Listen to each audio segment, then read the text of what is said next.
Hi all, welcome to CC bank. ഞാൻ Jikkumon Philip.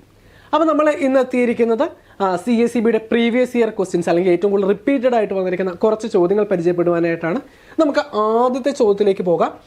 When the same transaction is recorded twice in the book of original entry, then it is known as Option A, compensatory entry. Option B, clerical error. Option C, error of principle. Option D, error of duplication. ഈ ഒരു question കാണുമ്പോൾ തന്നെ നമുക്ക് എന്ത് പറയാം, ഇതിൻ്റെ ആൻസറിലോട്ട് എത്തുവാനായിട്ട് പറ്റും അല്ലേ? എന്താണ് ട്വൈസ് എന്ന് വെച്ച് കഴിഞ്ഞാൽ? എന്താണ് ഒന്നിലധികം പ്രാവശ്യം അല്ലെങ്കിൽ ഡ്യൂപ്ലിക്കേറ്റ് ചെയ്യുക എന്നാണ് അല്ലേ? അപ്പം ഈ ഒരു എറർ ഏതാണ്?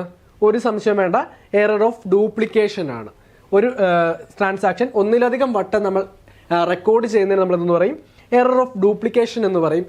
ഒരു ട്രാൻസാക്ഷൻ നമ്മൾ എൻ്റർ ചെയ്യാനായിട്ട് വിട്ടുപോയി കഴിഞ്ഞാൽ അതിന് നമ്മൾ എന്ത് പറയും? എറർ ഓഫ് ഒമിഷൻ എന്ന് പറയും. അപ്പോൾ നമുക്ക് അടുത്ത ചോദ്യത്തിലേക്ക് പോകാം. Dash indicate A firm stability in paying it's current liability.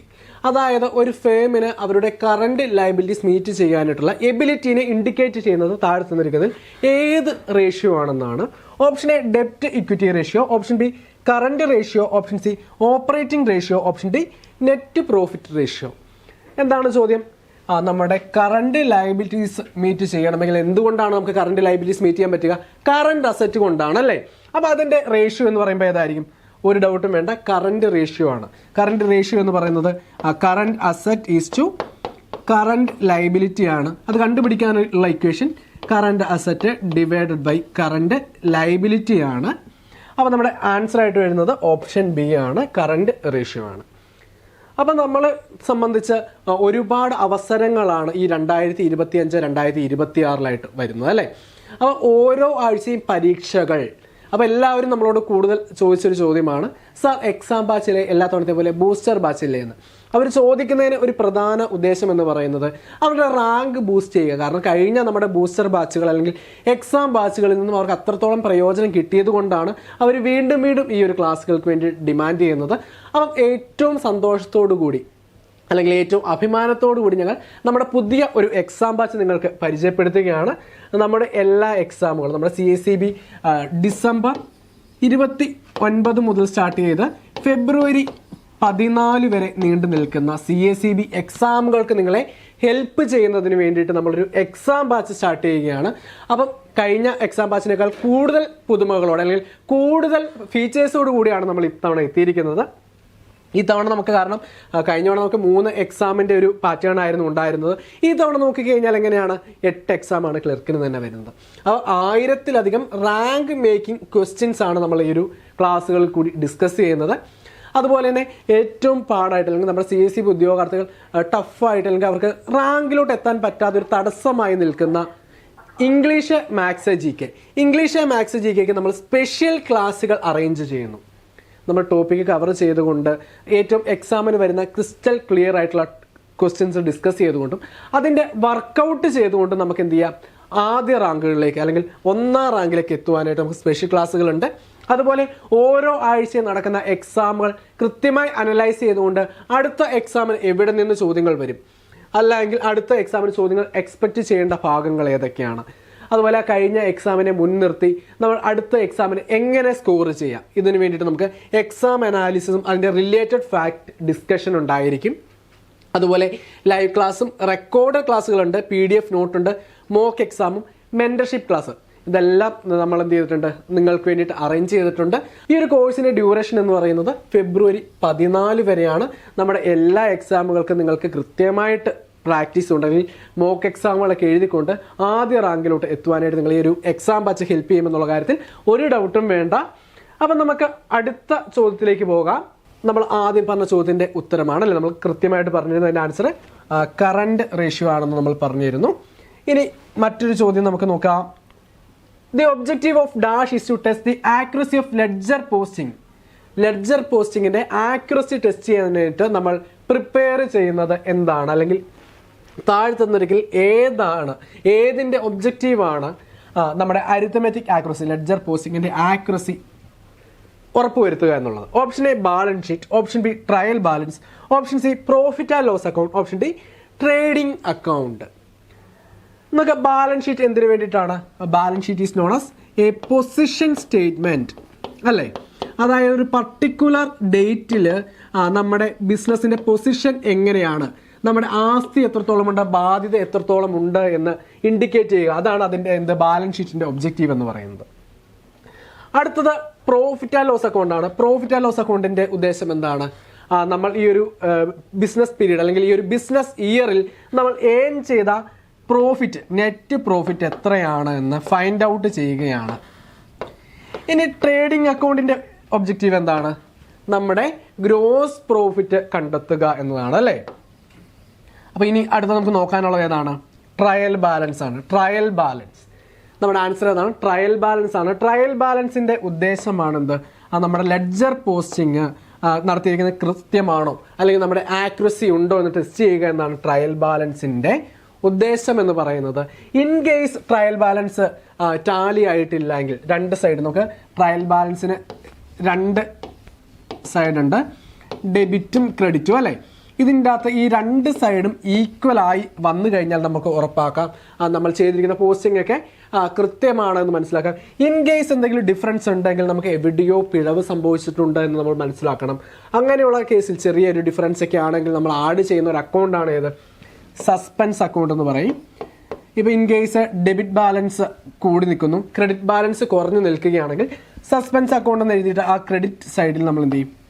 ആ ഡിഫറൻസ് വന്ന എമൗണ്ട് എഴുതി എന്ത് ചെയ്യും? ഈ ഒരു ടോട്ടൽ എമൗണ്ട് ടാലി ആക്കും. അപ്പോൾ നമ്മുടെ answer option B trial balance ആണ്. അടുത്ത ചോദ്യം നോക്കാം. Factory rent is apportion on the basis of. Factory rent എന്തിന്റെ ബേസിസിലാണ് അപ്പോർഷൻ ചെയ്യുന്നതാണ്? Option A area occupied, option B rent pay, option C light points, option D goods produced. ഇപ്പം നമുക്ക് ആ ഒരു ഫാക്ടറിയിൽ ഒന്നിലധികം യൂണിറ്റുകൾ ഉണ്ട് എന്ന് വിചാരിക്കുക. ഇപ്പം ഒരു വലിയ ഫാക്ടറിയാണ്, അതിൻ്റെ അകത്ത് നമുക്ക് എ എന്നൊരു ഡിപ്പാർട്ട്മെൻ്റ് ഉണ്ട്, ബി എന്ന് പറയുന്ന മറ്റൊരു ഡിപ്പാർട്ട്മെൻ്റ് ഉണ്ട്, സി എന്ന് പറയുന്ന ഡിപ്പാർട്ട്മെൻ്റ് ഉണ്ട്, ഡി എന്ന് പറയുന്ന ഡിപ്പാർട്ട്മെൻ്റ് ഉണ്ട്, ഇ എന്നൊരു ഡിപ്പാർട്ട്മെൻ്റ് ഉണ്ട്. ഇതെല്ലാം ഓരോ ഡിപ്പാർട്ട്മെൻ്റാണ്. അപ്പം ഇത് നമ്മൾ ഈ ഒരു ഫാക്ടറി എന്താണ്? റെൻറ്റിനാണ് പ്രവർത്തിക്കുന്നത് അല്ലെങ്കിൽ റെൻറ്റിന് എടുത്തിരിക്കുന്ന ഫാക്ടറിയാണ്. അപ്പോൾ ഇതിനെന്ത് വേണം? നമ്മൾ റെൻറ്റ് പേ ചെയ്യണം. ആകെ നമുക്കിതിനൊരു 10,000 രൂപയാണ് ഇതിന് റെൻറ്റ് കൊടുക്കുന്നതെന്ന് വിചാരിക്കുക. ആകെ നമുക്ക് 10,000 രൂപയാണ് റെൻറ്റ് എന്ന് വിചാരിക്കുക. അപ്പോൾ നമുക്ക് ഓരോ ഡിപ്പാർട്ട്മെൻറ്റിൻ്റെ എല്ലാം പ്രോഫിറ്റ് കൃത്യമായിട്ട് നമുക്ക് അറിയണം. അപ്പോൾ അതിന് നമ്മൾ ഈ ഒരു 10,000 രൂപ ഇൻ കേസ് എയിലോട്ടാണ് ട്രാൻസ്ഫർ ചെയ്യുന്നത്, ഫുള്ളായിട്ട് നമ്മൾ കാണിച്ചു കഴിഞ്ഞാൽ അവിടെ എന്ത് ചെയ്യും? അവിടുത്തെ പ്രോഫിറ്റ് കുറയും. അതുപോലെ നമ്മൾ ബിയിലേക്ക് 10,000 കാണിച്ചു കഴിഞ്ഞാൽ അവിടെയും പ്രോഫിറ്റ് കുറയും. കൃത്യമായിട്ട് ഓരോ ഡിപ്പാർട്ട്മെൻറ്റിൻ്റെയും പ്രോഫിറ്റ് നമുക്ക് ഐഡൻറ്റിഫൈ ചെയ്യാനായിട്ട് പറ്റില്ല. അപ്പോൾ എന്ത് ചെയ്യണം? ഇതിനെ കൃത്യമായ രീതിയിൽ ഒരു റേഷ്യോയിൽ എന്ത് ചെയ്തിരിക്കണം? ഓരോ ഡിപ്പാർട്ട്മെൻറ്റിനും വീതം വെച്ച് കൊടുക്കണം. ഇപ്പോൾ നമ്മൾ കണ്ടുപിടിക്കേണ്ടത് എ എന്ന ഡിപ്പാർട്ട്മെൻറ്റാണ്. ഇപ്പോൾ നോക്കിക്കഴിഞ്ഞാൽ തന്നെ നിങ്ങൾക്കറിയാം ഓരോരുത്തരും ഒക്കുപ്പൈ ചെയ്തിരിക്കുന്ന ലൊക്കേഷൻ അല്ലെങ്കിൽ ഏരിയ എന്ന് പറയുന്നത് നല്ല ഡിഫറൻസ് ഉണ്ട്. അപ്പോൾ അതുകൊണ്ട് എല്ലാവർക്കും തുല്യമായിട്ട് വീതം വെച്ച് കൊടുത്തു കഴിഞ്ഞാൽ എന്താണ്? അത് കൃത്യമാണെന്ന് പറയാൻ പറ്റില്ല. അപ്പോൾ അതുകൊണ്ട് എന്ത് ചെയ്യണം?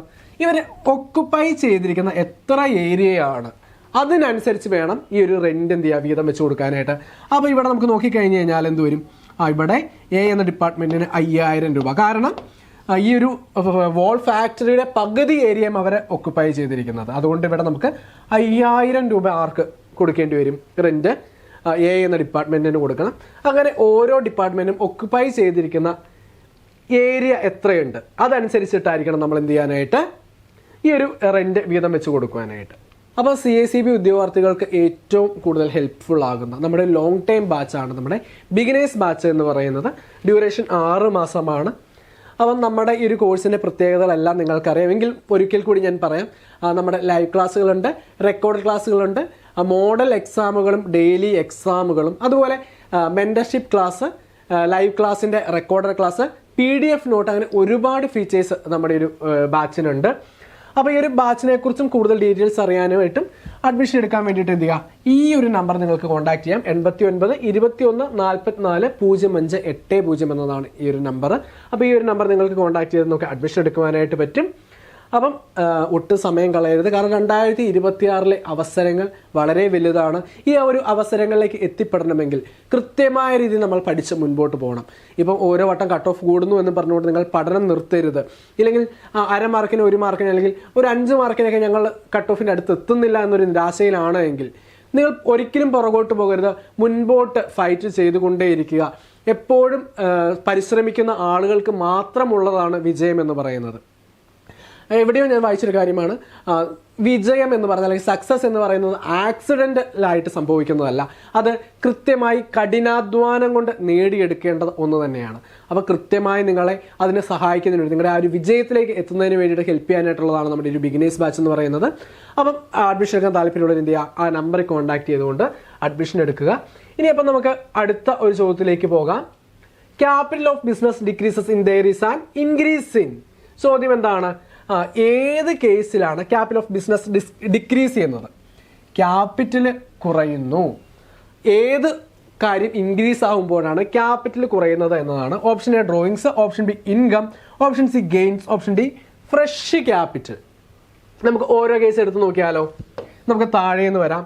ഇപ്പം ക്യാപിറ്റൽ നിലവിലുള്ളത് 5000 ആണെന്ന് വിചാരിക്കുക. ക്യാപിറ്റൽ 5000 ആണ്. നമ്മൾ ഫ്രഷ് ക്യാപിറ്റൽ ഇൻട്രൊഡ്യൂസ് ചെയ്യുന്നു. ഫ്രഷ് ക്യാപിറ്റൽ ഇൻട്രൊഡ്യൂസ് ചെയ്യുക എന്ന് പറയുമ്പോൾ എന്താണ്? അത് നമ്മൾ 5000 രൂപ ഇൻക്രീസ് ചെയ്യുന്നു. അവിടെ എന്തുണ്ടായി? നമ്മുടെ ക്യാപിറ്റൽ വീണ്ടും 10000 രൂപയായിട്ട് കൂടിയാണ് ഉണ്ടാവുന്നത്. ഇനി രണ്ടാമത്തെ കേസ് നോക്കാം.